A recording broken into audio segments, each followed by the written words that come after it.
పల్లె సీమలు కళకళలాడుతున్నాయి అంటూ సాక్షి ఒక వార్త రాసుకొచ్చింది. అది ఎంతవరకు నిజమన్నది రైతులు ప్రజలే చెప్పాలి. ఎందుకంటే వాళ్ళు చెప్తోంది ఏంటంటే గతంలో విత్తనాలు ఎరువుల కోసం పడిగాపులు, నేడు సీజన్కు ముందుగానే న్యాయమైన ఉత్పాదకాలు. అవునా కాదా రైతులు చెప్పాలా? రవాణా లోడింగ్ ఛార్జీలు ఆదా, గ్రామాల్లోనే పంటల కొనుగోలు, ఇది నిజమా కాదా రైతులే సమాధానం చెప్పాలి. సాగు మెళకువల మీద శిక్షణతో పెరిగింది నాణ్యత, దిగుబడులు కూడా.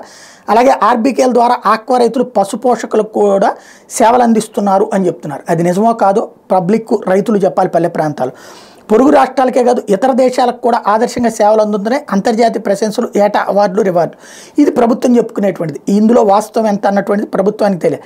3.5 ఏళ్లలో పండగగా వ్యవసాయం అన్నటువంటి 20 ఏళ్ళుగా వ్యవసాయం చేస్తున్నటువంటి వాళ్ళు కూడా ప్రస్తుతం 70 ఎకరాల పత్తి, మిరప, శనగ, కంది పంటలు సాగు చేస్తున్నారు. తాత ముత్తాతల నుంచి వ్యవసాయం చేస్తున్నారు. ఈ ప్రభుత్వం వచ్చేదాకా ఇన్సూరెన్స్ అంటే ఏంటో తెలియదు. 4.5 ఏళ్ళుగా పైసా ఖర్చు లేకుండా పంటల బీమా చేస్తున్నారు. 2 ఏళ్ల పాటు పత్తి పంట ఎకరాకు 3,000 చొప్పున బీమా పరిహారం ఇచ్చింది.